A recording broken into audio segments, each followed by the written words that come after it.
There's a lot. Everyone's like promulgating their story, right? Like the 4-hour work week. So it's like, is that a reality? Or like I believe that like there's no really easy shortcut way around it. Like you still have to go through the process, and like, you always have to put out energy. It's not like, oh, 4-hour work week, like don't do anything and you can be rich. If you literally put out 4 hours, like, just let's sit back and enjoy that return. There's no way. But I mean, I don't know. Maybe one day, right? Like, or maybe it's a false dream. Like, I think the smarter people that I look up to and respect, they're just like, this idea of retirement, I think that it's baked into the industrial age, and that kind of like, hey, you're going to be our indentured servitude, like slave for X amount of years, and the carrot they dangle in front of them is, we'll give you this pension, and then you'll get to enjoy the shittiest years of your life when you're 60, 70, and 80, That's right? like kind of the right? or what was it, the $1 million, the one that you told me? Oh, yeah, the Millionaire Fast Lane. Yeah, that's right. So it's like, that's the lie, but they're like, realize they got to like give them something to look, once I get my 10 years in or my 20 years in, you hear all these government employees talk about it. Yeah. And it's just crushing.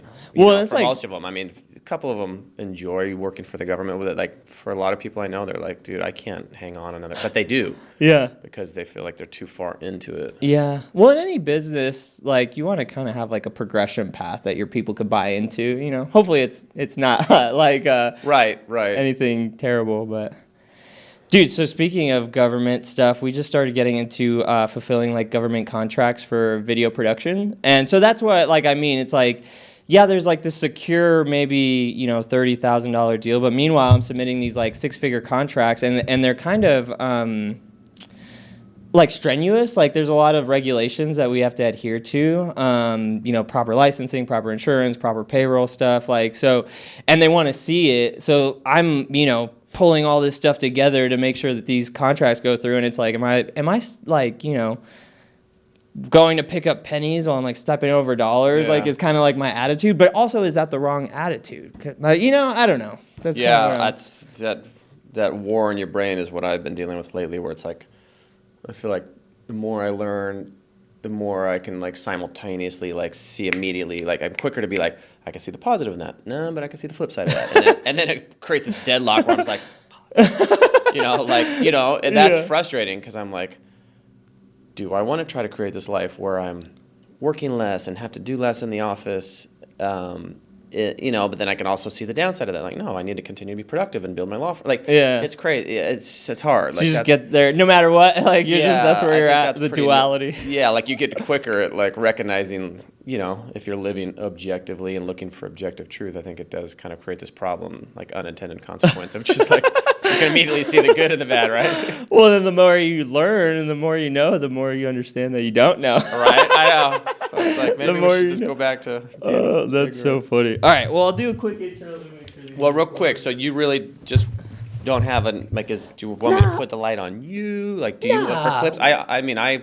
We'll talk about... prefer that almost. Like, really? Well, I'm just saying it because I would love to pump you up, like just with Tom. I wanted to kind of like be like, what I love about you. Or you really just want to have a conversation? Well, I want to... sometimes I'm like, it's nice to have a little bit of like, I want to at least talk about books or this or that or kids I think or family. Talk about all of that. Yeah, self-development, books, family. More so, I just want to, get insight from your perspective. I know you've probably consumed a lot more, not maybe so much more life than me. So.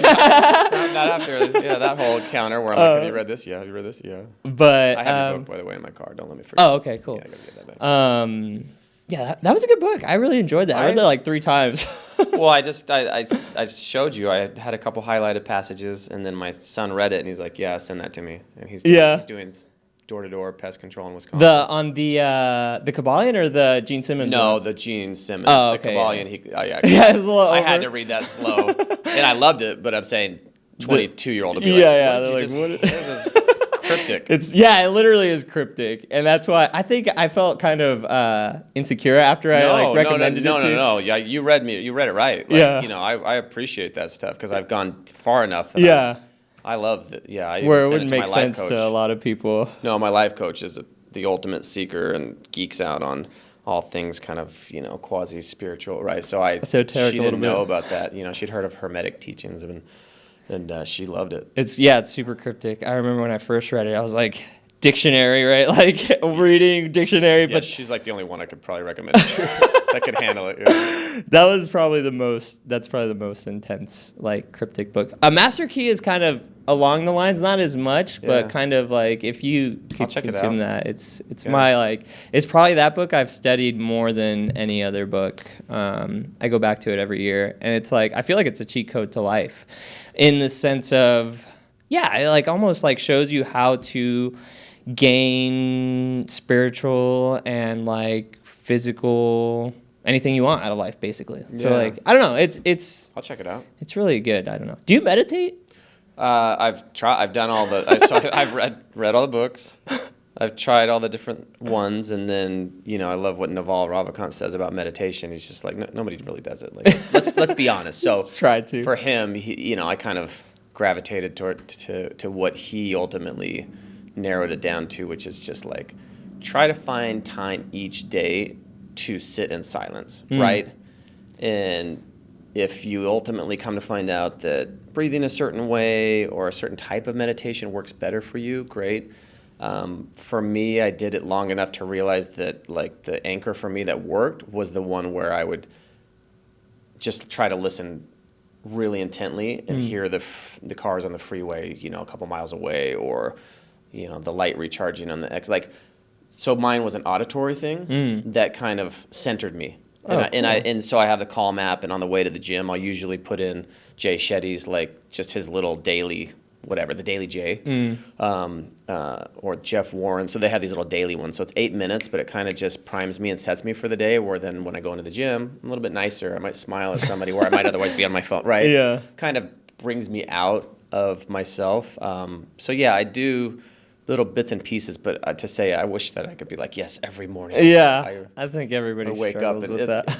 but I do try to like do things like turn off the radio in the car, Just or be mindful. don't listen to the podcast, and just be quiet and sit with my thoughts, which I think is a form of meditation. Yeah, I think there's, like you said, there's no right or wrong way to do it, just as long as you could try to figure it out. I think when I feel overwhelmed is when I try to do it. Like this morning, just on my way here, I was like intense breathing, or you get lightheaded, and then like after I came down from that, I felt like really like calm and ready for the day. Just like check my email. I try not to do anything work related until I like have done the gym, have done, breakfast with the family, and then I'll start looking at my emails. But I looked at my emails because I had to file an entity in Oklahoma to like be compliant for this contract, and I needed to submit it before 9 a.m. and they hadn't emailed me the document yet. So I was like, gotta be there.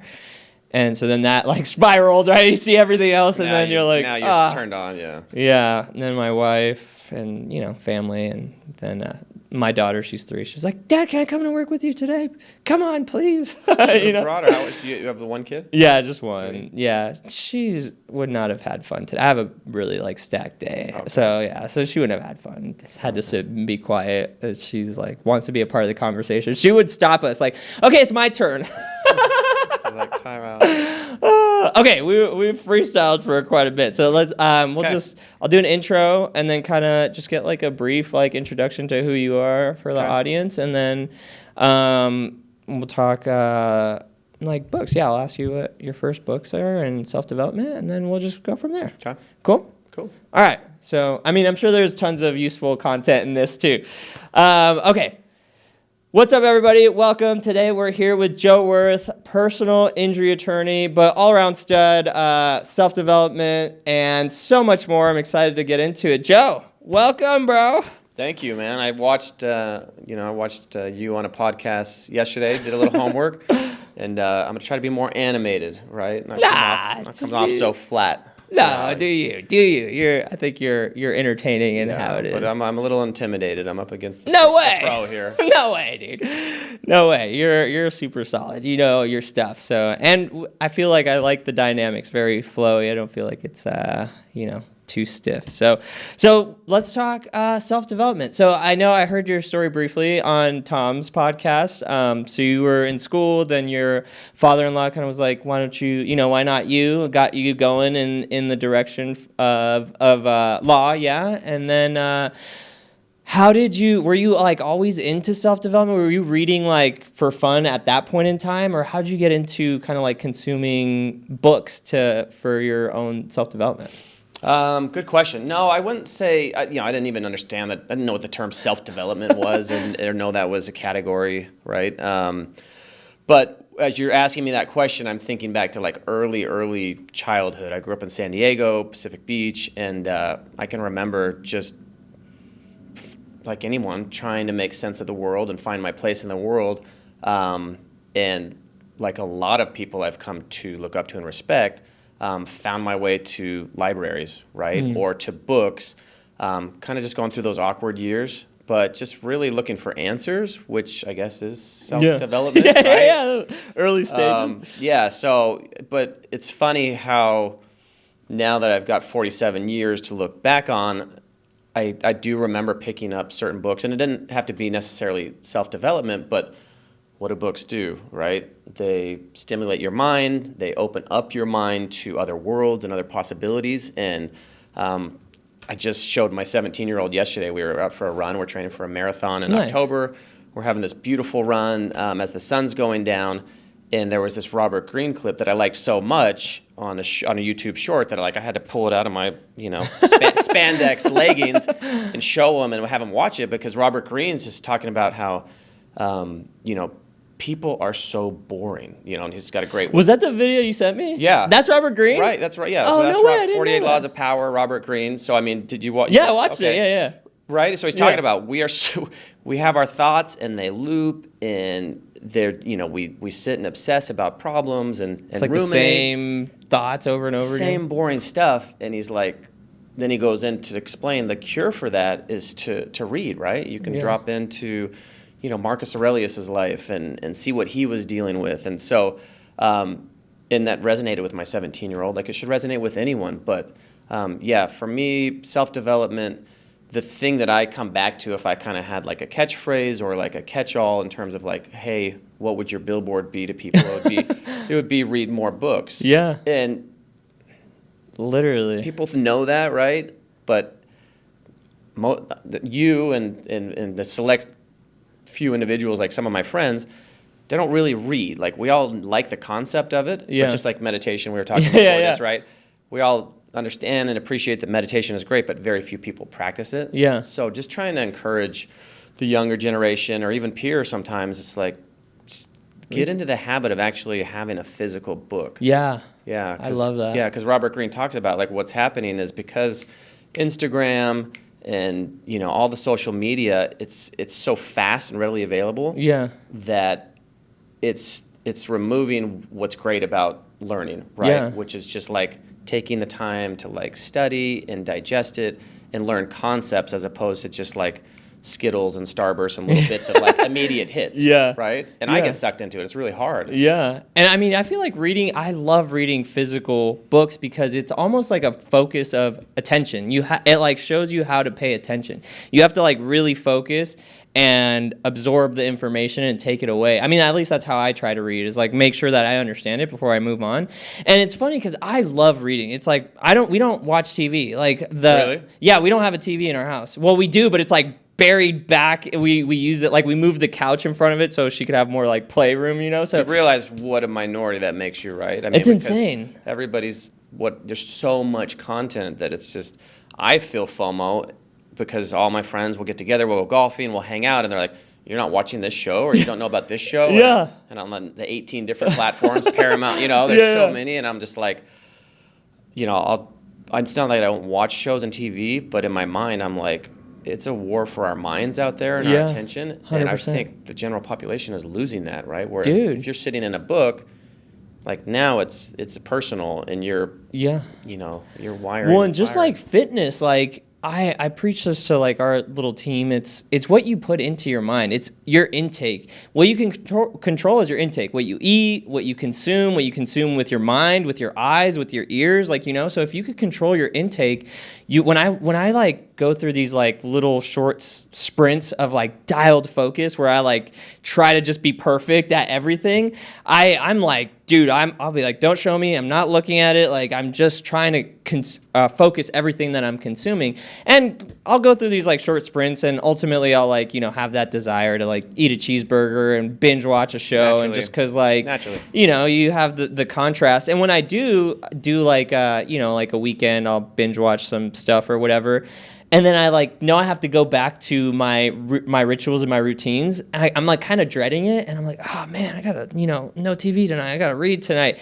But then like the second I start reading, I'm like, oh, why was I just like dreading? out. Yeah, I was like, why was right. I? It's just like working out. You know, I think I love this. Joe Rogan's talked about it. They've all talked about it. Like, right, you wake up, resistance. You're driving to the gym, sometimes resistance.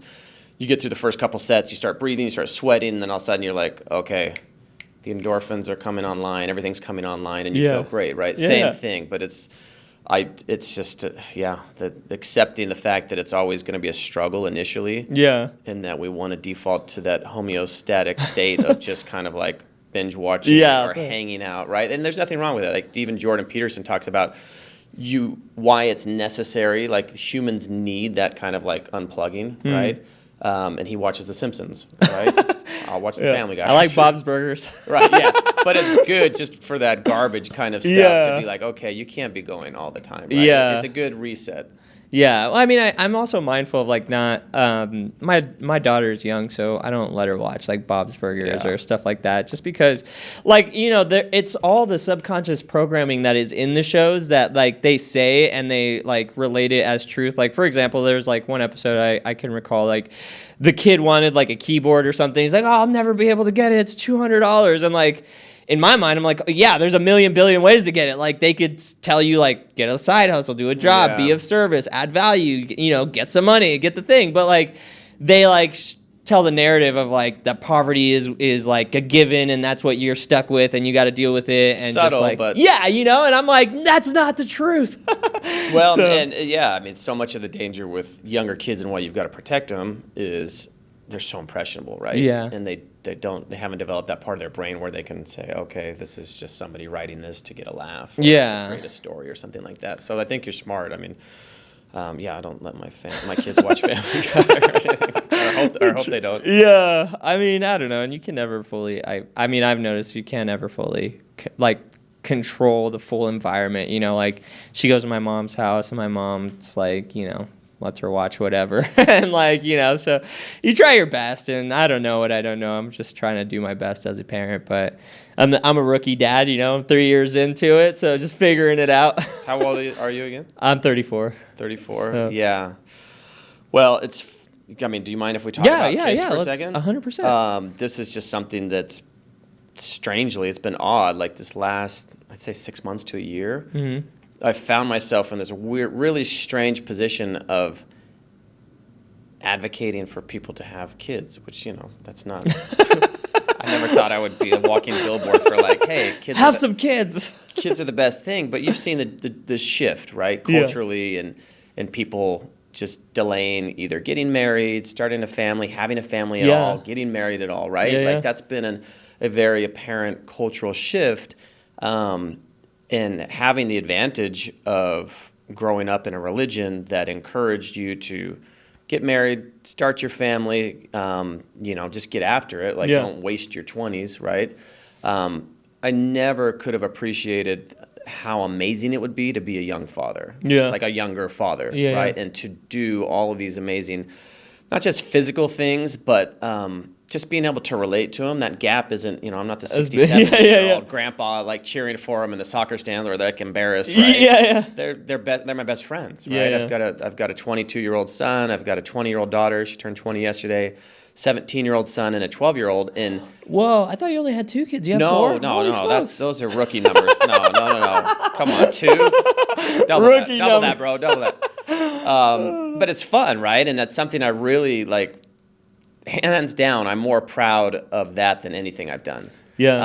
trite to say, right? Obviously, wife and kids, but at the same time, that's not everybody. Like sometimes people, they don't, their kids, they're little turds, and they cause all the problems, or supposedly for the parents and the adults. And I tell you what, I never feel so guilty as I just can't relate to that at all, because it's just amazing. My wife and I are having so much fun right now. And so when you say you have a 3-year-old, I want to be like, have more. Right? And don't set that artificial, because so many people are like, no, we're only going to have one. I'm like, well, just wait and see. Like, I mean? Yeah. Chances are you're going to love them. No, it's incredible. It's been my favorite part of my life so far, is having my daughter. She's a blast. It's like my favorite thing to do. And it like really helped me in business. At first, it was really bad, because like we were a smaller organization 3 or 4 years ago. She's going to be 4 in November. When she came, it was just me and my wife kind of like doing everything. Like I would be like out filming, she would be editing and doing the back end like social media stuff. And it was small. We'd do like 5 clients a year, make 150 grand. We were happy. We were like kids, Amazing. And then she came, and she like the whole time my wife was like, what are you going to do? What are you going to do? Like, and I was like, we'll be fine. I don't know. It'll work out. And she came, and she totally removed herself from the business, and I was just like drowning, and everything fell apart. And then I was forced to kind of like structure the business different, so that I had to hire people and bring people on. And I hired my first hire was our operations manager, Jazz, who's been with us for like 4 years now. And dude, it helped us like 10x the business, where I never thought that I could get there, because I didn't know that I needed to go beyond myself and like leverage other people's efforts and structure deals where there was like profit for everybody, or like money for everybody to be involved in it. And so it really helped us grow like exponentially, where I never think that I would have got there had she not come into our life, and it forced me to completely change. It was extremely uncomfortable. And I feel like the first 6 months I was dealing with like a identity shift, like total identity crisis. How could you not? I mean, how could you not? Yeah, totally.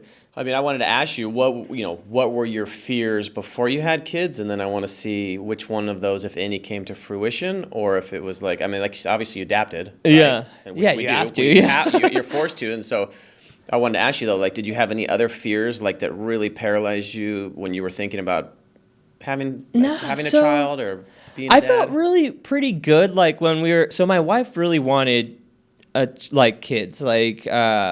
She was younger. I think I was like 29 or 30. And I was 30, and she's 4 years younger than me. So she was like 27, and she just wanted kids. And like, I was like, all right, I guess, we were in a like good spot. Like I had good savings, and we were like just about to buy a house. I felt like secure in the business, like I felt really like, I was like, all right, I feel pretty stable. Like I think I could do this. And we just went for it and did it. And I just want to say too, like I think having kids is incredible, and I think people should have it and have children. And in Japan, it's such a it's such a problem that the government is incentivizing people to have children, like with like childcare, like everywhere there's amenities for children. Like they're just like pushing that narrative, like have kids, because nobody's having kids, and it's like a national concern. So right, yeah, I've been to Scandinavian countries, beautiful, right? And you do all the touristy things. And I remember being in Denmark, and one of the tour guides was talking about, somebody asked some questions, and he started talking about just the fact that they're on this trajectory to basically eliminate their whole entire culture.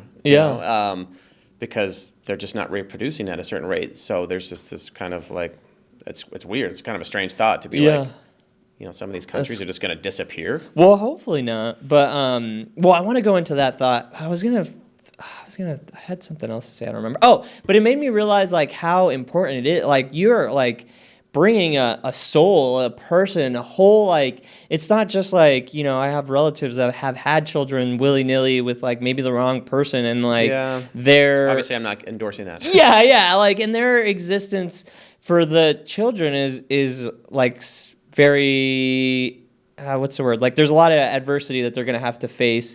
And I came from a background like that. So I wanted the complete opposite, So I like structured my life in a manner to like be where I'm at and to continue to keep growing. And I knew that I had to do something different. And so I was telling you about the degenerates that were in here a few days ago, and EDC. yeah, and dude, they were like, it was so crazy because I've never been like in a social environment where I've been ostracized for being me, like, being like being young and successful and having my their shit together, like, but like they're like in the middle of a podcast and like they're like, yeah, look at this guy. And they were talking about adversity or something. Like, I don't know this guy, but I bet he's got, a family and he comes home to, cooked meal. And like, disparaging those things. Yeah, you should be ashamed. Yeah, like type of energy, right? And I was like, yeah, but I worked really hard to get this. Like, like this is what I wanted. And you're on that side of it. You're like, wait a second. Yeah, I was like, dude, whatever. Anyways. But then to jump back from there, but jump back to the thought of, have you read this book? It's called Hard Times Create Strong Men. Have you heard of it? Hard Times Create Strong Men. I haven't, no. It's a very interesting book. It's kind of vulgar. It's a fun read, but it's very masculine. Is it written by a Navy SEAL, I'm guessing? It's like one of those books where the book came out and the guy like got smoked, like someone assassinated him for it or something. Oh, really? Yeah, so it was like immediately I was drawn to it. It's that controversial? Yeah, it's really controversial. controversial. Wouldn't make me think it's that controversial. It's like, it even has a disclaimer like on the book, like, do not, I wish I had it here. I'd be like, take it. But it's like, do not read this if da-da-da-da. Like, it has like a parental advisory thing. Why? What's that? It's What's just the premise? very like, I don't want to say like misogynistic, but it's very like masculine and like in the sense of like almost gives off like, yeah, like an arrogance, masculine, and it has like very old way of thinking that like has developed the modern world that people are kind of trying to steer away from with all these new ideals. And it kind of just like clear cut and says it like, this is how, like what defines a strong man. This is what it is. This is what it has been for all of the ages. And, anyways, it's a super really good book. I actually really enjoyed it. Again, vulgar and controversial, but interesting. And so, but in it talks about, so my family, my wife is Jewish and they're Orthodox. So we kind of like are raising our daughter in those traditions. And from the Jewish perspective, right, they've always had the adversaries of the Muslim culture. And in the book, it talks about for cultures who are dwindling in numbers like that, like there's other cultures like the Muslim culture. I mean, I don't know if like Mormons are considered like a whole culture, but like there's these cultures where they will come into space, reproduce abundantly, and then insert their culture and kind of infiltrate it and take over that place of the world.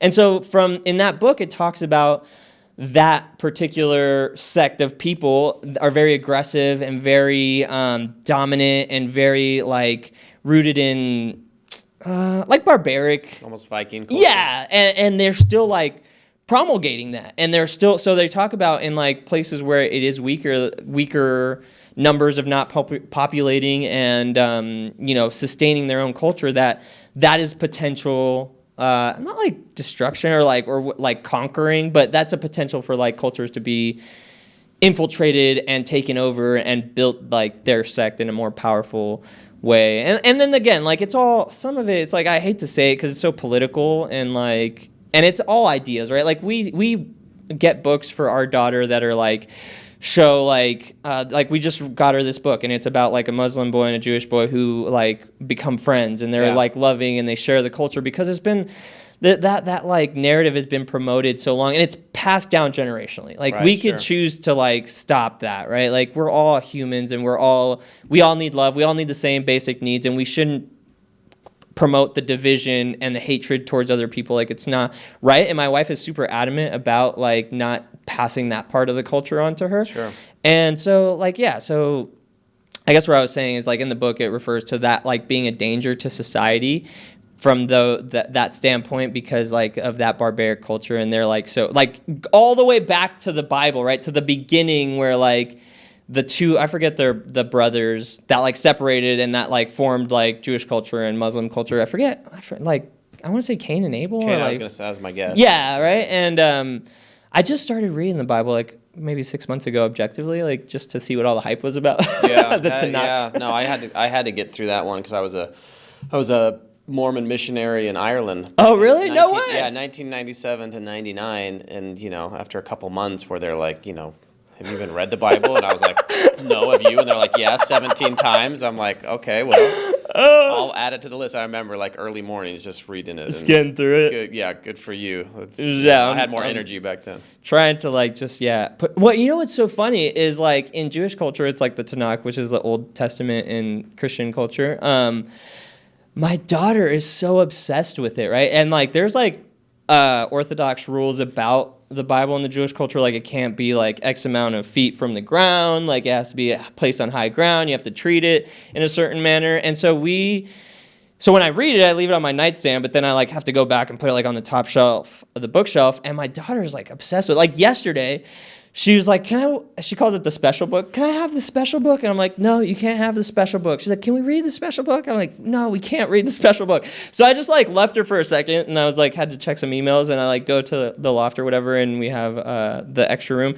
And she like brings the office chair, the spinny one. It's dangerous, right? Like, she tries to reach it, it's all wobbly, and then she's like, Dad, I can't be left alone. Or like, someone has to watch me. And I was like, what are you talking about? So I go in and she's like trying to reach it. I was like, oh my God, okay, yeah, let's grab it, let's go read it. And I just like opened it up, started reading. I was like, oh, there's some good stuff in here. Yeah. Stuff that's, it's deep, obviously. But I don't know, interesting. Yeah, well, there's we still talk about those stories, right, for a reason. Right. They persist over time for a reason. So I think it's foundational. Right? Yeah. Whether or not you agree with any of it or some of it, I think it's foundational, important to read. Yeah, well, and I think that's why I have trouble accepting like newer authors, because like anything that's set like over time, like what's the word? That's like sustained the test of time. Like it's got to be some truth in it. That's why I love Napoleon Hill, because like they were written in the early 1900s. Like it's like it's still true today. And all the modern day self-help gurus, whether it's Tony Robbins or Stephen R. Covey, a lot of it traces back to Napoleon Hill. Right? Yeah, it's all the original stuff. Yeah. And I have a big thing against like there's so many gurus and coaches, and it's a phenomenal business model, and I'm in the market, so I deal with a lot of people, and not like disrespecting any of their hustles or anything, like, but it's just like you could get a lot of the truth direct from the source, like straight from the books. It's just I think a lot of people don't want to read the pages. Like I think it's better to get it straight from the source, because then it's like muddled. Take a pill mentality. Yeah, right? They just want to do the easiest, fastest. Yeah, and it's like always diluted or muddled by like the interpreter. Like I still am not gifted enough to articulate the principles exactly how they are with the same, weight that they hold. So working on that, but I don't know. I'm still not a master communicator yet. No, trust me. And it's hard when you watch all this content and it looks so effortless, right? Yeah. And it kind of makes you feel better when you find out that they were 2,000 podcasts or episodes in before somebody noticed them, right? Yeah. So no, it's just a process like anything. There's an evolution to it. It'd be amazing if we all started things and we're right off the bat. I was just in the backyard with my 12-year-old, just teaching him simple. Hey, let's shoot some hoops and let's do some right-handed layups, left-handed layups, and he's trying to do the left-handed layup where you're jumping off your right foot, and he just started crying. He was so frustrated. And he's like, I'm like, you all right? He's like, well, I don't even know why I'm crying. And I'm like, well, you're learning something brand new that's really hard. And he wanted to skip that pain, right? But he was just like, what's going on? I'm just like so mad. We all want to skip the hard part, the school, right, and go straight to the all the perks. The accolades, right? It's a cause and effect. The accolades and stuff. It's all just an effect of the cause that you undergone. Hopefully you learn to love the school part of it, right? And give up this idea that there's something out there that's going to fulfill you or complete you. Yeah, right. The process, you are right? You've got to fall in love with the process. 100%. Have you read Mastery, Robert Greene? Yeah, I saw that on your shelf, and I read Mastery. I love Mastery. I thought it was, for any listeners or viewers, I think a great podcast to check out is Andrew Huberman has Robert Greene on his podcast, because Huberman read Mastery and it affected him so much that he wanted to just bring him on and thank him and to dissect it. But no, Mastery is a fantastic book. I don't think it matters if you're just starting out in your career or if you're in the middle of it or at the end. It really gives you some broader context to kind of understand, like we talked about before this started, what do I want to do? Like, what is do I want to work more? Do I want to work less? Like, all of those questions we struggle with, and then they come at different decades in your life. Yeah. Right? There's definitely a work life cycle where second half of your career, you do start to think like, okay, it's cool. I've made some money, right? Like I've been more successful than I ever dreamed, but there's got to be more. And then hopefully that pushes you in a direction of giving back, adding value by lifting others up and mentoring and teaching, right? Yeah. So he talks about all those things in Mastery. So strongly encourage people to pick that up. Yeah, I enjoyed that book. But I was thinking about it just based off like our conversation. It's like you have to do the 10,000, 20,000, 30,000 hours of the task. And I think in my life, it's like you have to, once you have something that works, like you have to almost endure the mediocrity of just being consistent and doing the process that works like over and over and over and over again until, because like you try to change something up and it's like you have the recipe already. It's right. Like you have to endure the monotony of consistency. And fight being distracted by all the noise and things that would, are vying for our attention and trying to grab it and be like, oh no, there's not a silver bullet. There's not a magic bullet out there that's just going to make it where you don't have to do your study and your hours and the mundane, right? Yeah. Like that stuff you're talking about. Yeah. And like you said, you have to love the process of it. If you didn't enjoy it, then like that's where you get, like you said, those like government workers that are just like miserable in their existence. And probably their health is like suffering because of that too. It's like, it's hard to like be healthy mentally and physically if you're in the, if you just kind of hate, like dread your day, Yeah, absolutely.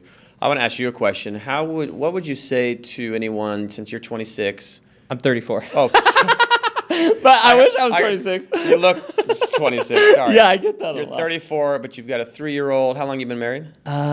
So we've been together 7 years, married 4. Okay. So pretty young family. I'm curious what you would say to someone, let's just say they're in their mid-20s, late 20s, and they're just drifting. Like they're drifting through life, like, they've got friends, they've got a job, but it's probably pretty dead end and menial, and they're not going to be able to necessarily climb up in that job. And they're starting to go down this path of just a little bit of nihilism, like thinking like, okay, what's the point? Nothing matters. I should just go music festival to music festival and hang out with my friends for the rest of my life. Because you get into your 30s and 40s and 50s, that runs its course really fast, right? Yeah. And that's not going to fulfill you, and it doesn't lead to any kind of long-term like happiness, peace, joy, right? So where would you start with somebody who's kind of coming to you and looking at you like you've been successful, you've created businesses, you've taken on the responsibility, you've gotten married, and so you're moving forward in life. Like, what would you say to that person? Well, I'll answer it. That's a great question. But then I want to hear your take on it as well. And then, so Outwitting the Devil talks about drifting. Have you read that? Yeah. Yeah. So that's what it reminded me of. Like, immediately that word triggers Outwitting the Devil, and it talks about like drifting. It's easy to drift because it's like weeds grow automatically. So like if you don't have any sense of direction of what you want out of life, like you probably will drift. And it's easy. Like it's easy what is given to you by society, like a job, a car, loans, student debt, whatever. It's just given to you. You don't have to try to get all that stuff. Like you could get it pretty easily without even trying. And I would say like for me, I just really knew what I wanted. Like, and it sounds like vanity. Like when I was a kid, it's funny because I talked to Mike Valiente about this, and he's like, I just wanted to be rich. I was like, me too, dude. I was like, just wanted to be rich because I grew up polar opposite. So like my dad and my mom split up when I was young, and my dad and his family had money, but my dad was like the black sheep. So we stayed with him, and I didn't know my mom from when I was like 7 to 17. And my dad was just really shot out, like partying, drinking, drugs. And then he would go to jail for like a couple years, and I would live with my uncle they were all like affluent. And so I would experience that life and then go back to like, the bottom of society for a couple years. And that cycle played out throughout that whole course, like 2 or 3 times. And I just knew, like, I was like, I want this type of life. And you have to have discipline in order to create freedom. When you don't have the discipline to like develop yourself, to learn skills, to be of service, to add value, to like read, to do the studies, to do the things, then all that stuff will elude you. Like you'll never receive it, or you'll never get to it. And it's kind of ironic because it's like you need the discipline to have the freedom. But if you have the freedom, quote unquote, or you don't want to do anything, then you'll never have the other stuff, right? Like you'll never have that other side. And you can't be mad at like society or anybody else. It's like you just didn't want to pay the price to get the thing. Right. And like it's just a price. It's just, and I understood that. It's like I knew I had to fail. And I failed a ton in business. Like, but you understood it. I mean, I got to jump in. You understood it just from observing the people around you, or were you educating yourself like that when you were that young? Like, were you actually in the books? Or no, I was just ignorant. I just learned through failure. And like, so my first business, I was 23 and I opened up a garage. It was called Truck Mount Garage, and it was with my dad because he was a mechanic. And I figured, and he worked for a carpet cleaning business. And I was like, okay, we'll just subcontract to them. They won't have to pay payroll tax. They'll be our first client, and we'll just keep growing. And I was so ignorant, like I thought that I knew how business worked and what I had to do. No college. Oh, I had like my associate's degree, and then I left like the end of it. I was like a couple credits. I was like, screw this, not for me. I don't care. But no debt, so that was good. And then, so then I just like thought I could do it. I was just like arrogant and ignorant, a young 23-year-old thinking that I could do it. And I just like fell flat on my face, like utter failure, right? Like lost everything that I acquired up until that part. Just like I had a rental house and a car, and just didn't make money. No, so what happened was in that particular business is I over leveraged myself. So I took out I got all the stuff I thought I needed, like fancy uniforms, a nicer truck, desks, like took out way too much debt for no reason. And then what I did know how to do, I was making videos and like content stuff, but I was like posting on Craigslist and like posting on Facebook groups and stuff. And so we were getting business. But what happened was my dad was just super shot out. Like I didn't know he was doing drugs my whole life up until that point. And so I just thought he was like an alcoholic, but turns out he was doing like meth and stuff. And so the workload, like I remember our garage was packed, just like vans and trucks, like loaded up, like eight different contract or gigs or whatever. And then my dad, it was just like, I didn't know how to work on anything, right? Like whatsoever. And he was like not getting the work done. And I couldn't understand. I was like, what? Like, what are you not doing? Like, I don't understand. And he's like, I remember one night when I like found out he was doing drugs, I like left. It was like 7 or 8 or 9. It was late. I was like, dude, I'm going home. I'm going to bed. And he's like, oh, I'm going to stay here and catch up on work. I was like, cool. We need to, because look at all this work we have. And I came back in the morning and nothing was done, but the shop was clean. And I was like, what the hell, dude? And I was like, nothing's done. And he's like, what do you mean? Look at all the stuff I did. I was like, that doesn't matter. And then I kind of put it together. I was like, dude, you're on drugs, right? Like you're not in your right mind. So then right after that fiasco, I kind of just refunded everyone their money, pulled all the stuff out of all the trucks out of the garage, and I was like, dude, I'm closing it down. And I remember we had a month worth of runway, and I was like, dude, I could and I had a lease on the house, and I was like, I'm either getting rid of the house or getting rid of the shop. Like, what do you want to do? Because I'm gonna go live with my mom again, ground zero. I'm starting over. And he was like, I want to do the shop. I was like, all right, cool. So I gave him everything and left him for another month, and then he was homeless after that for for a while, yeah. And then my uncles kind of caught wind of the situation and kind of took him under their wing and stuff, put him in a place, and he was all right, and worked with them for a while. But anyways, all that back to say is I know I got sidetracked. No, you're good. Through that experience of just failure. So that was my first major failure of thinking I could do it. And then I wanted to be a musician. I was like, I could be a rock star. Failed at that, right? And then the weed business, starting the delivery service, and I failed epically at that. And I just knew that I had to keep trying something. I was like, I must be doing something wrong. And I didn't have the luxury of mentors, which I wish I would have Oh, absolutely. I wish I would have had some guidance, because I didn't have anything up until I was older. I didn't, make any real money until I was 29. So, and that's when I met my first mentor. I was maybe 27 or 28. And then, so that's when it kind of I kind of had some level of guidance. Did you? Sorry, I didn't jump in, but at any point did you think, okay, I failed at the truck thing, I failed at the the weed thing. did you ever in your mind go, maybe I am a 9 to 5 guy and I just need to go like, work at a fast food job and hate my life? Or was that not even a thought? I just couldn't like keep a job. So I got fired from every job except for my last job that like I was with my wife. She's like, leave appropriately. But it was because basically what happened is I reached the top of whatever. So I was in pastry. That was like my career. So I had reached the like top of my... As far as you can go. Yeah.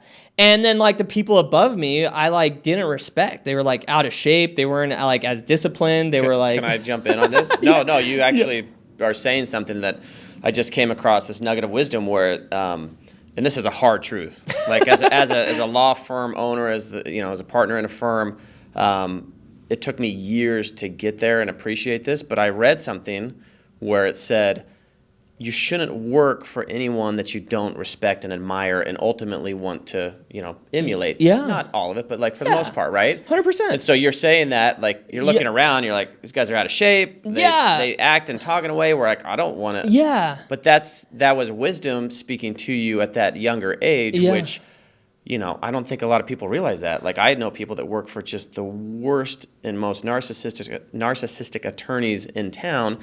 And I'm just in my mind going, there's something missing, because why wouldn't you want to surround yourself and learn from somebody who's not just good at making money, but also you look up to and respect, right? Yeah, 100%. And so because of that, I would start to act out, or I would challenge them, or I would propose like certain recipes or certain systems, and they would just turn it down. And then I'd start losing total respect and just be like, I was young and combative, and just like start causing trouble. But you were wise enough to know this isn't going to get me where I want to go. Like this isn't going to propel me. And so then eventually I'd get fired. That kind of led but that. Not a bad thing, right? And so like, but after that first truck mount a garage business, that's when I started self-development. I was 24, so I just started listening to Tony Robbins, reading Think and Grow Rich, like little things, started doing Tai Chi and meditating, like little, like, so that habit slowly started then. And but I want to needle down a little bit on that. Like, so around 24, you said, okay, I'm gonna start reading the classics in the self-help space. I'm gonna look into like physical stuff, Tai Chi, right? Yeah. Was there anything else, though, if you're being honest, that like made you kind of switch, right? It sounds like it was like so much pain. It was so much pain from that first failure that I'd experienced pain through childhood, and I was like, thought I was very angry and rebellious and, a troubled youth. And after that, like, first failure of like laying my heart on the line and like trying everything I possibly could and being arrogant and ignorant, it was just hurt so bad. And like my girlfriend at the time left me. I had a dog and it died. Like the dog died. All this happened at the same time, right? The dog always got to die when you're at your lowest. Yeah, and it was so much pain for me that I was like, I remember I was laying in my room like that, from 17 on, and I was just like, I must have messed up somewhere. Like, I had to have done something wrong somewhere for me to like be here, like with no car, no girlfriend, no dog, no anything, and like at my mom's house, right? Like with nothing, like had to have done something wrong. And so then I made a decision. I'm like, well, I'm just gonna be happy, and I'm gonna start learning, and I'm gonna start being positive, because I was very angry, and I feel like operated off negative energy for that whole period up until that. And then I decided, like, I'm going to operate from a state of positive energy. And I did everything I could to switch the needle. And I'm sure there was a lot of karmic, like, balance that I had to repay until I, like, gained momentum. But that was the point. And then, just, like, not being able to keep a job because I just knew, like, I saw my uncles, they were immigrants, and they became extremely wealthy, like hundreds of millions of dollars, and I was like, there's no way that I can't do that, like, and so I just never thought that I couldn't do it, and I just kept trying stuff. So I was like, okay, the garage didn't work, and that's how I kind of accidentally found the camera. I was like making music, and that's how I found the camera, and I was doing stuff with the camera, and then miraculously someone was like, how much would you charge me for a music video? I was like, no way, I could charge money for this? Are you serious? And that's when I had the pastry job. I was selling a bunch of pot, and I was doing Pathfinder. That's when it like formed, and so I started doing that, and then I was calling out of work because I was doing a bunch of videos, and I was making more money doing the videos and selling pot. And I was like, all right, I think I cracked the code. I think I got it, And that was, then I got indicted. And so I had to go back to casino. I worked at the Cosmo for a little bit. And then that's when I met my wife during that period of time. And I was still doing the videos and stuff. And she was like, you got to go all in on this Pathfinder stuff. And I was so scared and timid because I was like expressing, like, I've already failed at life twice, majorly, like, you know, Right. complete resets. And then after that, like with her help, like it started growing and evolving. And I just never thought, like, I just never could succumb to that ideal of like just regular 9 to 5 life. And I remember speaking with my mom because after the indictment and everything, obviously my family supported me, but rubbed it in my face, like, you know, terribly, like every second she could. Like any good family you know, member. yeah. So then I was like, Mom, you don't understand. Like, I'm doing this job to keep you happy, but like, I am sacrificing my soul. Like, every time I go to work, I feel like a caged bird, and I just like, it's terrible. Like, you know, I'm not meant to live like this. Yeah, there's and a reason they call it soul crushing. yeah, you know.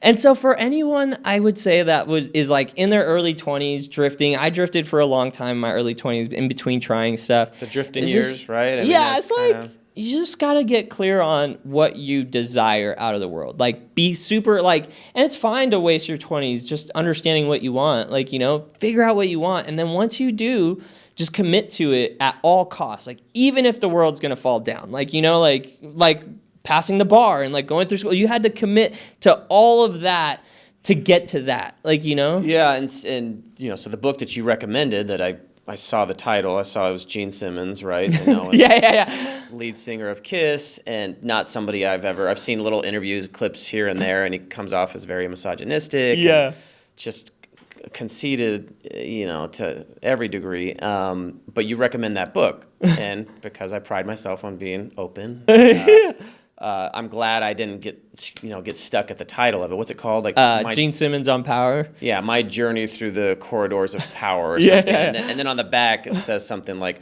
"He who has the most gold has the most Makes the- power." yeah. So I'm like, I don't even want to like. I'm like turning it over so my wife and kids don't see me reading this book. Like, he who has the most gold. But the point I want to make is, you know, it can be cool and trendy to be like, I don't care about money, and that's not me, bro. Like, I'm Yeah. not about that. I'm just about, you know, being a good human, as if, you know, those two don't mix. Yeah. And so that's something I would say to people in their 20s and younger people is, you know, that book is great because it just calls total BS on that idea that like somehow, you know, this virtue signaling of I'm more noble and you know, more human because I don't need or like money. It's a total lie. It's garbage because the reality is that's how you do good. Yeah, right. you have to. You know what's funny is I told Tim this. He's super religious, and I could, you know, Mike, right? He's not. Oh, yeah, I know yeah. those So, guys, so Tim, we were talking briefly about like my goals and where I'm at and like what I'm doing and stuff. And he's like, dude, it's crazy that, you know, you do that much revenue or whatever. And I'm like, dude, it's God's will. Like, God wants you to be rich and powerful so that you could influence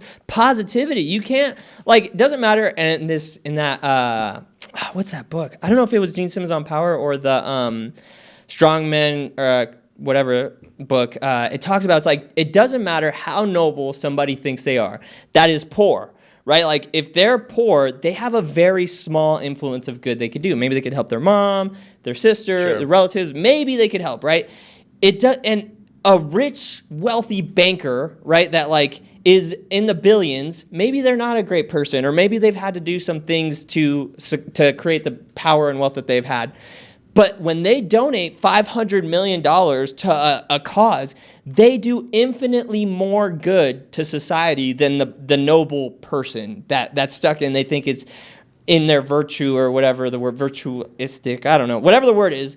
And so it gives that like dynamic. It's like, dude, like you have to become wealthy to influence positive and make a positive impact at the highest degree. And so it's God's will to unlock that for you. As long as you do good and you have integrity and you do good by others, it's like, I've noticed that like the more that I make, the more I have to give to like people, editors, videographers, you know, social media managers. I have to give more to fulfill. So it's just like part of and that's why I think that's what I have that maybe are my other staff members, like why they come and are come to be reliant on Pathfinder is that I understand that core truth of the universe that like God has to provide because it's just the law, and because I'm open to God giving to me because I'm going to give to the people so that they have a happy, better life. Like God will always give to me. Like he will always give to me, and I will never run out because I'm in line with that. Like, you know, and so I just understand that, and it's a truth to me, and I've never run out. Like, yeah, you know? no, I saw you on your podcast where you're talking about giving that kid who's like, hey, I'm trying to make money for my basketball team. Yeah, and you're yeah. like, I didn't even know if he was telling the truth, but I gave him $100. Yeah. And, you know, fortunately you didn't wait for that $100 to come back to you. Like, where is it? Yeah. Just knowing that, like, as long as you're giving, right, and you're putting out there and you're adding value. Yeah. And that's obviously, that's an easy example to grab is money, but, you know, it's going to come back to you. It can be as simple as, you know, for me, it's still something I'm trying to get better at. It's the whole, you know, you see somebody that's 20 feet away, you smile, and when you know, they're 5 or 10 feet away from you, you say hello, right? Like I try to do that and practice that, like even in the gym, just to be like, hey, we're all going through the same stuff, and it feels good when people just look you in the eyes and acknowledge, like, hey, you're there, instead of this kind of awkward and insecure or whatever kind of default that we have. So, but yeah, absolutely, like just, you know, adding value and giving and all that stuff. And realizing that, like Gene Simmons points out this kind of, you know, trying to identify where it comes from, because he's just like, what's wrong with money and power and all these things. And I think a lot of it has to do with our movies, right? It's always the corporation. It's always the evil rich guy, right? And so because that's always been the villain in our pop culture, I think a lot of people just kind of, like, you know, big companies and corporations are evil and bad. I think it's, again, I don't know if it's that Gene Simmons book or the Strong Man book, but it talks about how that narrative is formed, and it gives people like the feeling of righteousness for like allowing them to be losers, basically. You know, they're like, oh yeah, I'm in my righteous. And ultimately, like, there's this guy I follow, and I'm like a part of his masterminds, like Kevin Trudeau. Have you heard of him? Mm-mm. He wrote like Natural Cures They Don't Want You to Know About. Really cool. I enjoy him a lot. And like the reason why I started reading so ferociously was because of him. He's like, they don't want you to know this stuff. They don't want you to read. They don't want you to have power, because like the people, the image makers, right? Like the elites, like they want to remain in power, and they want to like pass it down lineagely. And we want to think those days are gone, right? Where it's like old England. Yeah. And you've got these families that are just desperately holding on to all the power. And you know, trying to have that informational asymmetry where it's like they've got all the answers, and you know, you'd be lucky if they ever drop one or two of those things down to you. Right? Exactly. And it's not there. I mean, there's still like elite families. But it still goes on. Yeah, there's still monopolies. It's just, I think it's hit more, you know, people are better at hiding that. Yeah, for sure. And so because of that, I was like, wait, what do you mean I can become like that? Like, you know, I could read all this stuff and like learn this information. And when I started really reading and consuming information, I felt like so like awestruck. Like this has been around since 1905. And like, well, even as you're saying that, like, it's reminding me of that feeling that I have when you kind of like the curtain drops and the light bulb goes off, where you're like, wait a second, this is not just for other families that I kind of grew up and like couldn't understand, you know, like whether it's the doctor down the road or whatever, but it's like you start to go like, oh, there's a playbook, there's a recipe that I can follow, or anyone can follow, even me, right? Even the guy that doesn't think he's smart or whatever. And that's so empowering, like when you discover that. But I can tell that you had that moment too, right? Where you're just kind of like looking around, you're like, dude, you want to tell everyone, like, it's been here since like 1905. It's like a religious experience, right? Where you're like, everyone should know this, right? The secrets are out there, and you can apply the wisdom in these books and in the pages, and create the life that you want, which, right, that's the definition of someone who's smart, is you know, are you living the life that you want? Have you created the life that you want? I think that's what success ultimately is. It's like, and I was talking with Tim about this. He's like, dude, after you hit the, you know, 300, 400,000, like all your basic needs are met and you have all the stuff. Like, I love that he shifted it from, it's supposed to be 80,000, Tim. Okay. Not 300,000 or 400,000. That's a rich attorney talking right there. It's like, once you have your basic needs met, $500,000 a year. Dude, you know, it does, you know, you're not going to get more happy, you know? And it's funny because like, you know, I could see that. It's like, and I say that to my wife all the time. It's like, dude, we might not be the wealthiest family in the world, but like for the amount of time I get to spend with my family, you know, and the amount of freedom we have and the lifestyle that we get to live, like, this is fucking sweet. No, like, you know, this is a sweet gig. You're crushing life. Yeah, this is a good thing. And so like I still, again, have young man's ambitions to like hit those, you know, metrics and numbers, because I feel like that's the scorecard for myself. Like, nobody else cares, right? Like, but I feel like I want to hit those to like feel like, all right, I've done it, and now what else can I think about? Well, I see a guy like you as, you know, a real life kind of crystallization of what Naval Ravikant talks about, where he's just like, listen, he genuinely believes that everyone can be rich, right? He doesn't believe in this idea that like if 80% of the world's rich, then 20% have to be poor. Like, yeah. Right. And it's you know, some people bristle at that idea, but he's just like, no, everyone can be rich today, right? Because all the information is out there. Yeah. For that very reason, because we've leveled the playing field with the information being accessible to everyone. Everyone can be rich. Everyone can be an entrepreneur, just like you. Like, I love your story because you're just like, dude, I tried this, it didn't work out. I tried that failed, and then I didn't stop trying things, and eventually I came into something that like, hey, there's a market gap here. I didn't know I could make money doing this, but because the barriers to entry aren't what they used to be, and you can, you know, throw up some social media and kind of get your friends behind you. It's really cool to talk and see people like you, where it's like, okay, today you don't have the excuses of, you know, that they had in the 20s, 30s, 40s, 50s, 60s, where like the power was really hard to break through and penetrate that, and you had to play games for a long time. And, you know, so that's cool, man. And you know what's interesting is, so I had a guy reach out to me not too long ago and was like, dude, how did you build your organization? Like, just a single video, dude, right? And I was really honest with him. I was like, dude, you read these couple of books. Like, you know, read Think and Grow Rich. Read a really good book that I feel like was pivotal for me is called The Happy Pocket Full of Money. I was like, read A Happy Pocket Full of Money.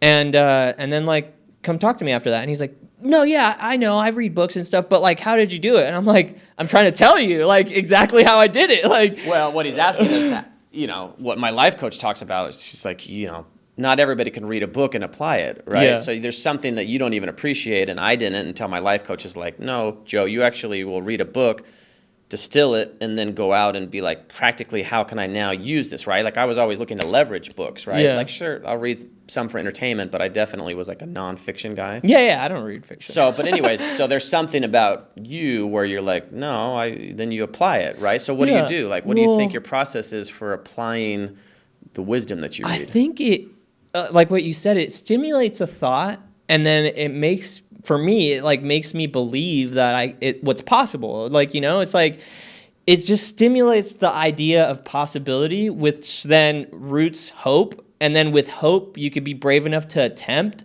And then once you attempt, you could like fail. And once you fail, you get feedback. And then you could implement the feedback and do it better. And so like, that's what I think books did for me. It's like, it helped me expand my belief system of what could be possible.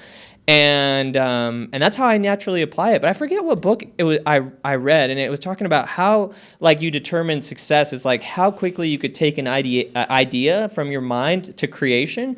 And like an example was this studio. So like, I don't know if I shared the story with the studio. So because my wife is Jewish, and we had an e-commerce business, a Jewish candle business. They burn a ton of candles for all their rituals and stuff, and it did all right. But it was a pain in the butt. They burned through a ton of money. No, they're Jewish. but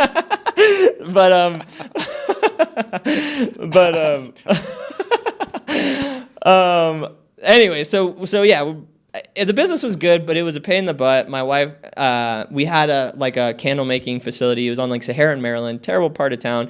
And my wife and daughter used to go there often, all the time. One day I went, and it was just, I didn't realize how bad it was. Like crackheads, homeless people, DEA raid going on. And I was like, oh my God, you guys are coming here every day? Like, this is dangerous. This is terrible. And one of our clients is upstairs in the building, and I knew the space was available. So I signed the lease, and it was a fresh build. So they built it from nothing. And by the time it took like 3 or 4 months to build, in that time frame, my wife was like, I don't want to do this anymore. We're going to close it. And I was like, really? All right. Yeah. I signed the lease. Ouch. So then I was like, well, what am I going to do with this space? And between like, I was like, oh, I'll make it my own studio. And then I was like, I don't want to take the overhead on. It was not crazy, but for our business, we don't need a space really. So then I was like, oh, I'll make it a podcast studio. And within like 2 months, I had it cash flowing, and it was insane. But then Wow, another 2 months. story, yeah. So another story, just even more recent. This guy comes in, super successful dude. It was two guys. One came in like a Lamborghini. The other guy is like culling in, $300,000 Richard, and they were, diamonds all over. And at first I was like me, yeah. Just dripping. Just busting. Just look at that. So then immediately I was like, these guys are like up to no good, probably drug dealers. I'm in danger, right? Like initial thought. And then they start speaking. They're really well spoken, and they start articulating what they do. And they do government contracts, and they own like cafeterias, and they do trash pickup, and they basically can submit bids on government contracts. They get these massive contracts awarded, and they just fulfill them in different niches. Car washing was one of them. They got like a contract for $750,000 for the White House to like wash cars and stuff. So I'm listening to this, right? And I'm like, government contracts? No way. So I'm like, ChatGPT, how do I get government contracts for videography or video production? It like tells me exactly what to do. So then I like go in, I like register, I do all the things. And within that week, so like not even 7 days, I submitted like 300,000 in proposals. One responded for 118,000. And then, Seriously? Yeah, it was within a week, dude. And then, that's what I was telling you about. I had to get like entity in Oklahoma. I had to like get different kind of business insurance, and I had to show my payroll stuff. Like, so I had to do jump through a bunch of their hoops. Yeah. And that made me realize it's like, I don't know why people don't have that bridge to action. Like, it's just like if you, Nipsey Hussle, the wise rapper. You know who Nipsey Hussle is? No, I don't. You're asking me a rap question. I'm cool. I'm not that cool. He has a quote, and it's like, when opportunity meets preparation, or like how long before preparation meets opportunity. And that's how I feel like by reading and consuming and developing myself, when you see an opportunity because of your expanded horizon, you could see it and take action. You're primed. You're priming the pump, and you're orienting yourself to where now, it's the classic example of you buy a blue car, you see blue cars everywhere, right? So when Articulate, or what is it called? RTS? Well, yeah, I don't know. What do you remember? Reticular activating system? Right, reticular activating system, something like that. But point being, when you're reading books, when you're constantly, open to evolving and learning and have this kind of, I'm a learner mindset, as opposed to like, this is as good as it gets. Now I just wait to die. It sets you up for success, right? And so much of my life, I kind of, sometimes I'm like, how did I get here, right? It's the talking heads, like, this is not my beautiful second house. This is not my beautiful, first and only wife, thankfully. But you have those moments, and then it's only, the Steve Jobs, where you can look back and connect these dots of like, oh yeah, I was always willing to like learn just like you. I was always willing to try and fail. And then just reading constantly, and this is why so many people who read, or almost everyone that reads, voraciously, is successful in some way, is you're just constantly opening your mind up to like other possibilities. Like, so, and I'm sure you had those moments where you're like, well, shoot, I can do that. Yeah. Right? For me, it was as simple as like, well, I guess if all these other attorneys can pass a bar, like why can't I? But I had to like kind of get to that point, right? Yeah. And I mean, I just feel like I'm like, when I saw them, right? Like, I was like, dude, I'm way smarter than them. I'm way more capable. Which is a weird moment. Yeah, you go from like imposter syndrome to be like, wait a second. Yeah, I'm like way more successful at business. Like, I have to overcome challenges every day. And that's how I look at it. It's like, I feel like as long as I keep developing myself little by little, it's like, and maybe it's narcissistic. I say this to my wife all the time. It's like, I feel like I'm the smartest, the strongest, most capable I've ever been in my entire life, like now. And so as long as I keep that up, like, I'll always be feeling dangerous. Not super dangerous, but like, I feel like I'm a force to be reckoned with, and like, at least in my industry, like, and I'm very aggressive in like my industry, like, I feel like I'm here to win and dominate. Like, if I played sports, I would. That's what you have to go to war, right? Like, it's the reality is, everybody's fighting for the same thing, and at a certain point, you have to recognize like, oh, I I got to get out there and put my reps in, right? Yeah. I want to ask you real quick. So you posted one thing that I liked where you said, and I really appreciated this because it stood out from all the like signaling we do, right? Naturally, it's like, hey, here's what I want you to think about me and how I want you to perceive me. But you had a strong dose of honesty in it. The post was, I don't even remember, but you can tell me it was basically like, I enjoy my work, but not as much as I used to, or I enjoy being my own boss. Oh yeah, it was like, what did you say? I love it. I still love it, but I used to love it more. But I used to love it more, and it kind of hit me where I feel that, right? Yeah. I feel that. I'm 20 years into a legal career, and you master some areas, you make some money, and you do some things, and you have that kind of like, I used to love this more. What's going on? What's wrong with me, right? Do I need to like do something else? Do I need to scale and expand?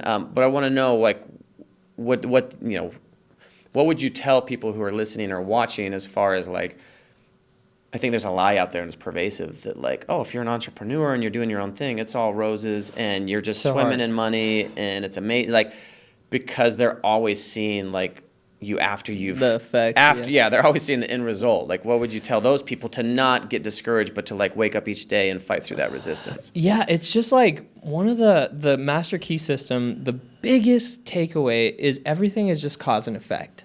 So for every effect, it's just a cause that caused it. So like you have to do the cause to get the effect.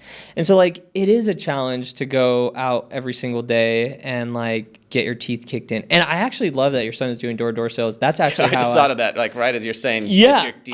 I did door-to-door solar in 2018 after I left the casino for like 6 months before like Pathfinder started really taking off. All my friends were killing it in solar. I was like, I could do this. And it's just the rawest form of self-development. Like you're just getting your teeth kicked in and you have to like adapt and change and like so many no's, right? And it like totally strips your whole ego and then you have to refine and take the feedback and not take it personal and try something. So I love door-to-door sales. Like I think it's that hardened you. That was like basically boot camp for being an entrepreneur, right? Yeah, it's incredible. It's the whole thank you for smoking. If you can sell cigarettes, you could sell anything. If you could do door-to-door sales, like you could probably do anything. Yeah, and I'd say so. Yeah, entrepreneurship is not easy. It's really hard. I've been on the brink of destruction, it feels like, so many times. Even recently, like in 2024 or 23, that we grew, because of my start in solar, we totally infiltrated the solar sales. Like we're like the biggest production social media company in solar, and so we just crushed it in solar, and we had so many solar clients.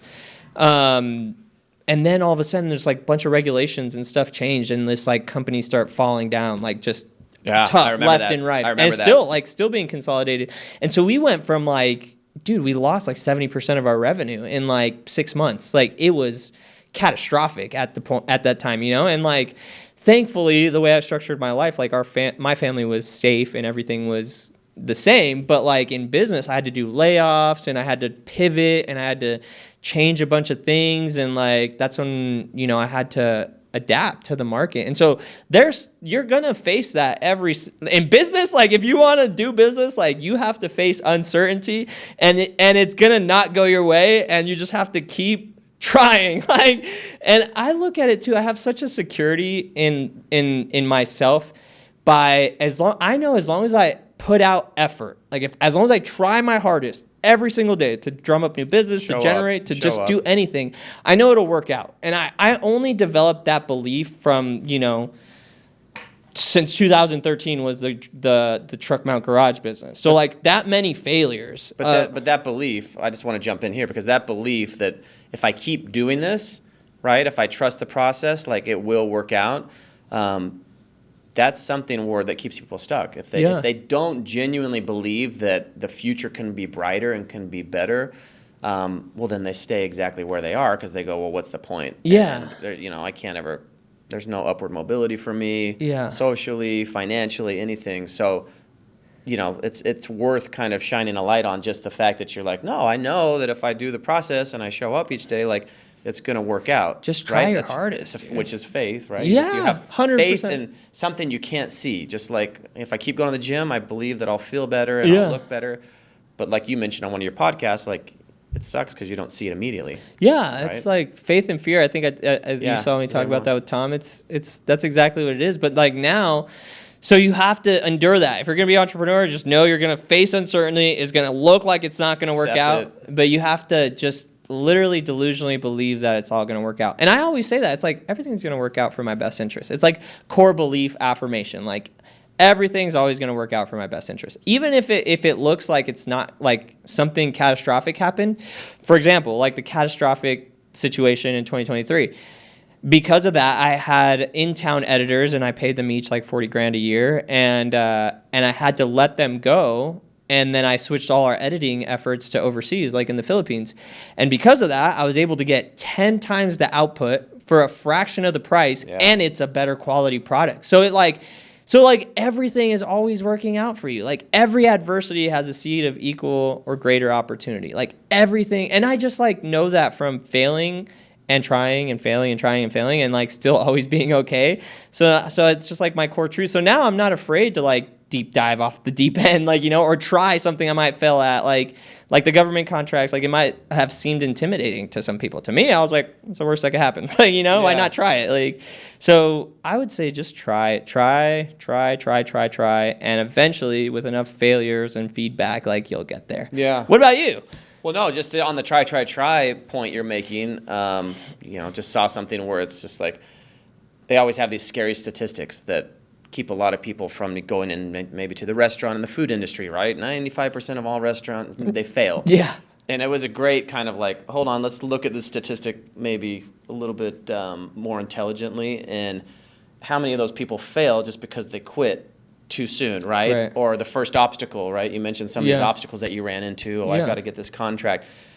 And I just thought like, looking at my peers and a lot of my friends, it's like, oh yeah, that success might have just been around the corner. You just threw in the towel right before you saw those seeds that you'd planted start to grow. So well, I also have I don't know if I've ever shared this, like a deep understanding of business where I feel like whatever the end result is, right? Like let's say I wanted to start a new business or whatever. I know that I'm going to face blocks. Like there's going to be challenges and challenges and challenges. And what determines a failure is like at what point you want to stop overcoming the challenges, whether it's like of endurance or like you run out of resources, whatever it is. So I know like if I want to do this, like I just have to keep overcoming every single challenge until I get there. Like it's just going to be wall after wall after wall after wall. And just like there's no point to get discouraged because that's like the process that you have to do to get the thing. And so like that's how I look at it. It's like I'm just going to. And I started a jewelry business actually because I love like watches and diamonds and stuff a little while ago, maybe like 2022, just so I could get like ultimately free stuff, right? Like I learned it from the weed stuff. If I could sell enough of this, I could have it for free. Yeah. So I started it and it went well. Like we made some sales, but I just knew like I was like, okay, I got to this like level of challenge, and I don't feel like putting more energy into it to like grow this business. So I'm just gonna leave it here, and it was cool. And that's okay. Yeah, and that's okay. Knowing what to pick up and when to put it down, like that's just part of life, right? Yeah. So like anyone starting a business, like just understand that it's just gonna be a challenge, uncertain, failure. And it's like a grueling uphill battle. And then eventually, like they say like 5 years in or whatever, then it starts to feel like downhill. Like, yeah, now people see my life or whatever. And like, one of my friends I grew up with, like I just talked to him. I haven't talked to him in a couple of years. He's like, what do you even do? What do you do? I was like, what do you mean? What do I do? I run a business. Like, what do you mean? Like implying that like you just hang out. Yeah, just like I'm hanging out all day, like making videos, like making videos about stuff. Like, I'm like, dude, I own like a media company and the podcast studio, and like that's pretty much what I do like all day, like Yeah, So well, and back to that Gene Simmons book. I mean, I loved it. He's this, immigrant from Israel, right? Yeah. And he comes over, and a lot of his advice is just work hard, work jobs, like don't be above anything. Like people. This generation, they think it's beneath them to, get coffee for the boss or whatever. Like, or I'm not going to work fast food, right? You've seen that happen where it's like, no, I would never apply at Subway. Gross. That's embarrassing. It's like, where did that attitude come from? Yeah, like, right? Too much prosperity. Like, we just haven't had Fight Club. We haven't had a great war or a great depression. And it's been long enough that people just start to get this attitude of like entitlement, right? Yeah. And, I know that's easy to take a crap on the generation, but it's true, and I think it's good for people just to remember, like, any job you get in there and you hustle and do the best you can at it, like, that's going to yield a net positive result. Yeah. And that attitude is amazing. I remember seeing, like, so I'm in law school in Arkansas, and this is just an example of like one of those things where you can read it or see it, but if you're always looking and surveying the landscape of like, okay, well, how can I move forward in life? So random. I'm just sitting in like some waiting room for, I don't know, doctor's appointment. Don't even remember what it was, but on the television is this African American guy. He's a big guy, and there's like a burger chain out in Arkansas and in the South. And long story short, they're like, they're showing his mansion and his Rolls, all his cars and his bling and stuff. And they're like, what is, like, in a nutshell, what's your success? And he's just like, my first job was in, fast food. Yeah. And they said, your job is to clean all the counters, wipe all the tables, and then the nasty bathroom. And he walked in the bathroom the first time, and he looked in that bathroom, and he thought, this is the grossest, truck stops don't have anything on this bathroom, like just nasty. And he made a decision at that point, and this was a turning point in his life, and it's pretty profound. He said, I'm going to clean this bathroom better than anyone's ever cleaned it, to where people will have to take notice of me, right? And that's what Gene Simmons was alluding to, is like, you get into any job, you're not above you're not above anything. Yeah. And you have that kind of an attitude where you're like, I'm just going to do this thing amazing. You will rise to the top. Like in my law firm with my partner, she is so good when she's in seeing potential in people, and any good entrepreneur or boss is, right? If you hired someone tomorrow and saw like, wait a second, they just went the extra mile in this area or just did this. So it's really not that hard. Like, people want to complicate it. Yeah. But they want to skip the crappy jobs and the menial jobs and the ones where it's like, again, you don't ever see people doing those jobs. But I've got a laundry list. You've got a laundry list, for right? Sure. Even to this day, like, I find myself maybe being like pretentious about certain things, but I catch myself like feeling like this is, and then I go back and I'm like, I'll give you two examples, and I'll go back and I'll just do it with as it was like $100,000 contract. Like just yesterday. Jump in and just, Yeah, you got to remind yourself. It's hard. Like, it's natural. I have that. Yeah, so for example, yesterday, one of our like video guys that we use for like bigger contracts, super legit. He's really good. I pay him pretty well, like more than he ever paid me. But yesterday he's like, or the day before yesterday, he's like, dude, I need a favor. I'm stretched thin. There's like this convention in town. They want me to like do it. I've like already committed to this other thing. Can you come and film this thing for me? And it was early, like 7 a.m. I had to come here and pick up the cameras. It was like 7 to 9 or something, and it was for like peanuts. It was like $300. He's like, I could throw you $300. I was like, dude, I was like, bro, like, I was like, first of all, I'm gonna do it, but like, it's for a favor for you, right? It's not like the money's motivating me to do it. Yeah. And so I went, and like, it was 5 a.m. I'm like kind of groggy and stuff, and I recorded a video. I'll probably post it later. And it was like, dude, when you're doing something, like, do it as if it's like, doesn't matter if it's a $300 thing or a $300,000 thing. Like, do it in the same manner. And like, actors will give you that same advice. Doesn't matter if you're in front of a library, theater. Yeah. Like, you stand up, people are watching. If there's one person watching you deliver it as if it's your Academy Award-winning performance. 100%. And like, I mean, and then the EDC degenerates, right? I was like, oh my God, but at the same time, I was like, I want to give them because like, if it was an employee, I'd want them to give them a memorable experience that they leave and they're like, oh, this place is the best. I felt good. They've made me feel welcomed, whatever, right? Like, that's kind of the energy I want them to experience. So although they were rambunctious and like apologetic and stuff, I still like caught myself being like, all right, dude, just like give them a good service. Like, I'm never going to leave any opportunity for anyone to say anything bad about us, So and anyway. Is that something that you've read and picked up from other, like, or is that your own wisdom it's of like Oscar? It's just like, I don't know. It's just, write it down. Yeah. Well, my uncle used to tell me, like, and maybe this is why, like, I was off camera, we were talking about kind of like, picking up pennies and stepping over dollars, is like, my uncle told me, like, he was super affluent, and he was like, take every job. It was like, doesn't matter if it's a $20 job, or it doesn't matter if it's like a $20 million job. It's like, take it.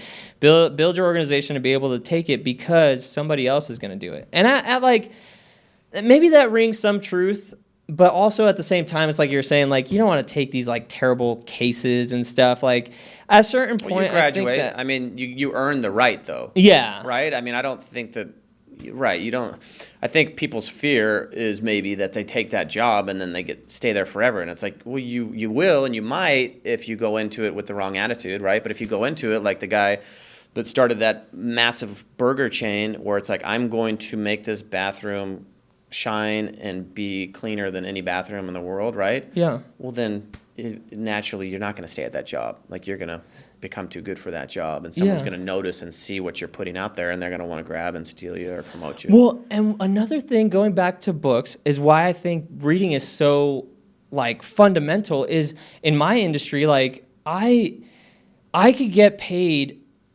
Okay, hold on. So let me try to articulate this thought. So by reading books, it expands your consciousness. So then you could have more elevated conversations with higher caliber people that will pay more for the rendered service. It's the same exact service. It's just that people with different needs need different things, and they'll pay more for it. So, for example, like if you're talking to somebody to do a $250 video, like it might be like a surface level conversation, but because you've read books and like articulate or like developed your consciousness. Now, the owner of this builder, and I don't know if you're familiar with him, his name's Jay Dapper, huge real estate developer here in town. He might be a billionaire, I don't know. But so we started talking, and then he put me on a bunch of projects, and they were like lucrative. Like, they were really lucrative, and I would have not been able to communicate with him at that level had I not like developed my mind to be able 100%. To talk to somebody at that level. And right. So yeah, no, go ahead, finish. No, I don't know. I think that was it. I don't know. No, I couldn't figure. Well, no. So on the same run with my 17-year-old, his name's Gray. He read the book A Gentleman in Moscow, right? That was a show with Ewan McGregor. Like, they had it was like a series, but Gentleman in Moscow. He gets trapped in this hotel, but what my son loved about the character and that he really wanted to emulate was this idea of being so well read that the Gentleman in Moscow, like, didn't matter who you were or what level you were in society, he could relate to you or have something to add to the conversation. And that put him in this position of power, and not just power, but just kind of like, well, yeah, power. I mean, people influence, respect, all those things that we naturally want. And so my son's just like, Dad, I want to be like this guy, right? And so, but again, had he not read that book, and the book's teaching you and giving that wisdom of like, hey, this is going to allow you to communicate just like you were able to like relate and put you in a position where it's like, otherwise, like, I wouldn't have anything to add to this conversation. This guy's not going to want to do any favors for me. Right.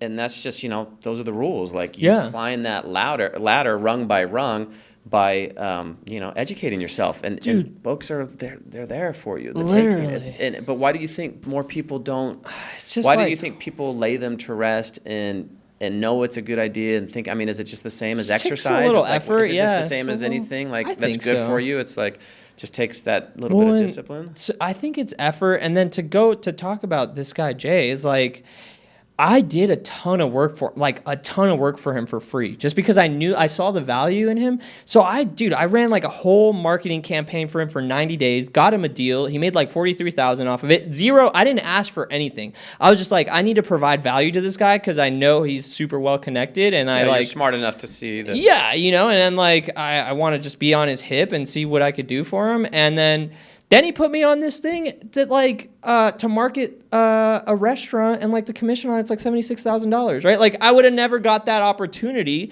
if I didn't create value. Like, it's and when you have those moments, you have to go, wow, like, you can't discount what got you there. Yeah. Right? Like, literally, if you didn't read some of those books or all, you're not in that position. The effort, and I think just to what you were asking, I think it's just effort, dude. I think like in the book, Hard Times Create Strong Men, talks about like, and you said like we've had such a good time for so long, and that creates basically in the book, it says weak men, and then weak men create hard times. So like we're potentially based on like the historical cycle on the brink of hard times because like the next generation potentially is weak, like they're and so they'll I was in a men's group, it's called Apogee, and for a year, and still keep in touch with a lot of those guys. But I mean, they're very much aware and attuned to this concept of like that cycle, right? Like, we've had it so good for so long, but what is that breeding, and what does that mean for the next generation? Yeah. Right?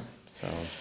Dude, we could sit here and talk all day. We're going on maybe almost 2 hours. I've had a blast. Oh, it's great. So where can the people find you if they have a personal injury case? They fell, they got hit by a car. They need some help. Yeah, I just saw somebody's, some well-meaning family member just sent me a meme, like, with the 2 injury attorneys. It's like, have you been hit by a bus?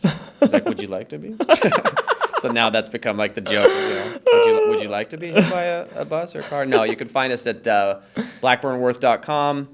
My partner, Ash Blackburn, she's incredible. And, she's really the brains behind this whole thing. So anybody that brings a case to our firm, it's really nice to be in a position to where I know that she can just set it up. And we've got a team. We call it the injury team, Blackburn Worth Injury Team. Let's go. And that's very intentional because we really take a lot of pride in running it differently and not just like, oh, here's our law firm and this is how it's always been done. Like, everybody plays to their strengths. We're all about self-development, and that bleeds into the results that our clients get, right? Like 100%. They feel that when we communicate with them, when our staff communicates with them. So blackburnworth.com. I'm on Instagram at JJWorth.